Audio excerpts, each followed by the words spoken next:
الحمدللہ والصلاۃ علی رسول اللہ۔ یہ جو عوام میں ایک بات مشہور ہے کہ نماز پڑھتے ہوئے اگر زمین سے ایک قدم بھی اٹھایا تو نماز ہی ٹوٹ جائے گی، یہ بات صحیح نہیں ہے، بلکہ اگر نماز کے اندر ایک صف کے برابر بھی چلیں گے تب بھی نماز نہیں ٹوٹے گی، اس شرط کے ساتھ کہ سینہ قبلے سے نہ پھرا ہوا ہو، سینہ قبلے کی طرف رہے۔ اسی لیے اگر نماز کے دوران اگلی صف میں جگہ خالی دیکھیں اور اس جگہ کو پر کرنے والا ان کے علاوہ کوئی اور نہ ہو تو نمازی کو آگے بڑھ کر اس جگہ کو خالی کو پر کرنا چاہیے، چاہے کسی نمازی کے نکلنے سے جگہ خالی ہوئی ہو یا بغیر نکلے ہی صف میں خالی جگہ ہو گئی ہو۔ اسی طرح جماعت کے ساتھ نماز پڑھتے ہوئے نمازی کے برابر میں اگر امام کی طرف جگہ خالی ہو گئی تو اس کو بھی پر کرنا چاہیے، لیکن نماز کے دوران چلنے میں اس بات کا خیال رکھا جائے، ایک تو قبلے کی طرف سے سینہ نہیں پھرنا چاہیے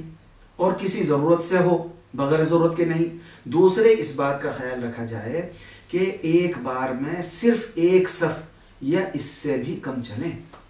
اگر دو صف کی مقدار بغیر رکے ہوئے چلیں گے تو نماز فاسد ہو جائے گی،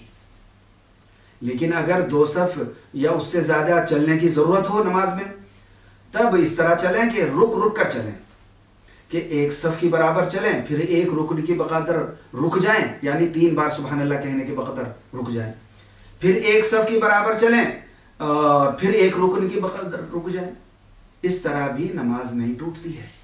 اگرچہ خوب چل لیں، بہت زیادہ چل لیں، جب تک کہ جگہ مختلف نہ ہو جائے، یعنی اگر مسجد ہے تو مسجد سے نہ نکل جائیں اور اگر میدان ہے تو میدان سے نہ نکل جائیں،